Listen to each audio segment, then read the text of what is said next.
We live in times that it's hard to catch up with the world. Everything is going so fast and it's changing continuously after COVID-19, the riots, the protests. And the world seems to scream for one word: peace, love, respect, recognition. And whether we would agree with Black Lives Matter and any other anti-racist organizations, as Jews, we cannot just stand still and not listen, and not watch, and not learn. HaKadosh Baruch Hu is definitely sending in our country and in the world at large a message that is a wake-up call. Where do we stand? Our Hashbon Nefesh, are we better? Do we really recognize? Do we respect? Do we love each other? And it's fair to say that we, Am Yisrael, are also dealing with our own level of racism, so to speak. The machlokot, the arguments, and I would even call it the hatred that can be felt sometimes between different groups of people, not just because we look different, but because we behave different, between Sephardim, Ashkenazim, Hasidim, Temanim, and also between the religious and the non-religious crowd. Where do we stand? Do we have this ahdut? Are we able to see past the way we look? Are we able to see the other person for who he is? And in this spirit, I really intend to not be political, to not debate the question between Democrats and Republicans. This is really not what I'm interested in right now. I think it's important to look in the Torah, to really study the word of HaKadosh Baruch Hu, what Hashem tells us about this very important question.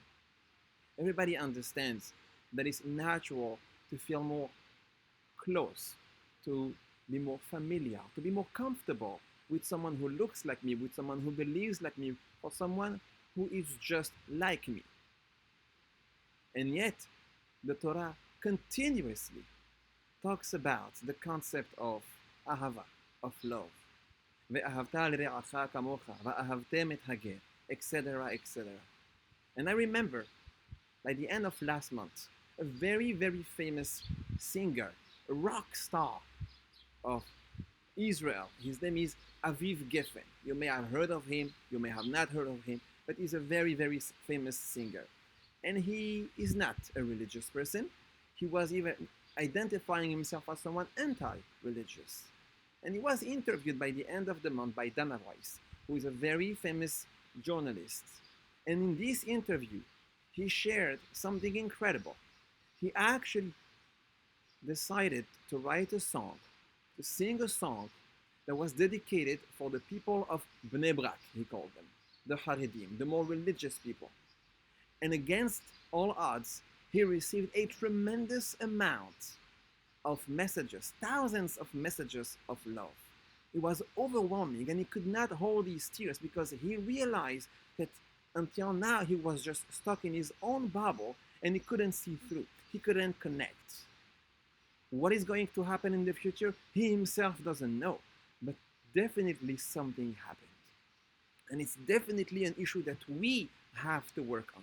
It's something that is definitely in an avodah that is on a daily basis, to be able to get out of our comfort zone and look a little bit past the superficial aspect for the way that other people look like, and more look at who they truly are.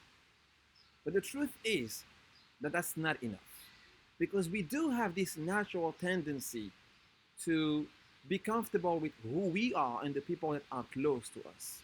But it actually goes way, way further than that. And you see, our Torah is so precious, it's so beautiful and so deep. The Pesukim that I brought that have to do with Ahdut, with unity, with Ahava, with love, we find two main Pesukim. Ve'ahavta l're'acha kamocha. And the second one is Va'ahavtem et hager. You will love your neighbor, your fellow, like yourself, kamocha. And also Va'ahavtem et hager, you have to love the stranger, the one who's really different. And in both Pesukim, the Torah continues with one idea, especially by the Ger. Ki gerim heyitem be'eretz Mitzrayim. Because you were also gerim, strangers, in the land of Mitzrayim. So you are familiar with this feeling of being a stranger, of being different. What is the Torah trying to tell us? There is here a very, very deep message, I believe.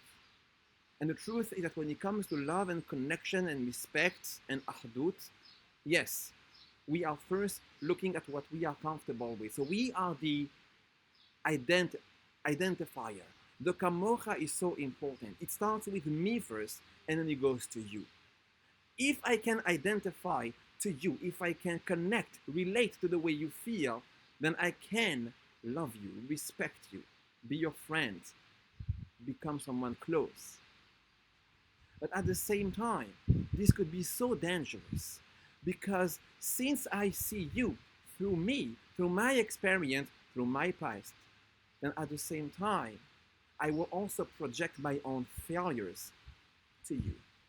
And if I cannot believe in myself, if I cannot see that I believe that I can still fix what I did wrong in my life, then also I won't be able to see that you can be a better person. And so many times we find ourselves to project our own mistakes, setbacks, failures on other people. The way that this person is looking at me, I don't like it because if I was doing the same thing, then this is what he would mean. So because we have such a low belief or low self-esteem on ourselves, then we do the same thing with others. And this message is exactly what the Parashat of Shela'h is telling us. You see, one of the biggest setbacks of Am Israel in the Midbar, in the desert, happens with the story of the spies. They go, they visit Eretz Israel, and they come back with Lashon Hara. And the 4-year journey, the punishment of being stuck in the desert happens because of that. And there is one pasuk that I think is the key to see how this all started. They were great people, Anashim Hashuvim, those 10 spies. And yet, there is one thing that they are saying, Vanehi be'einenu kahagavim, v'chen hayinu be'einehem. Let me explain what this means. They reported what they saw about Eretz Israel, and they said, we look like grasshoppers in the eyes of the inhabitants of Eretz Israel. This is who we were. The way they looked at themselves influenced their judgment. Because I am so little, then I can't dream big. I can't see in someone else something better, something hopeful. And they convinced Am Israel by saying the same thing. What did the Jewish people answer? Ki hazak hu mimenu. The people there are too strong. They are stronger than mimenu. What is mimenu? Two peshatim. There are two understandings. Mimenu means than us. They are stronger than us. So they were convinced that they were not good enough. And they also said, mimenu kivyachol, from HaKadosh Baruch Hu. Because when I can't believe in myself, when I am always reflecting on my mistakes and my failures and my defects, then I don't believe in me, I don't believe in others, and I don't believe in Borei Olam. And I am stuck. I think that there is a very strong message when it comes to racism, differences, ahava, love, peace between us. And this has to do with the way that we are judging ourselves. If we cut ourselves a little bit slack and we are going to say, you know what, I failed yesterday, but I can today. I will try harder. I will push myself. I will not be identified by my past mistakes. Then I can have the same thing with others. I can get closer. I can have a better outlook on the world. And there is definitely here an avodah that can fix a tikkun olam, that can make us special. And I think that this is the wake-up call that we need to listen to.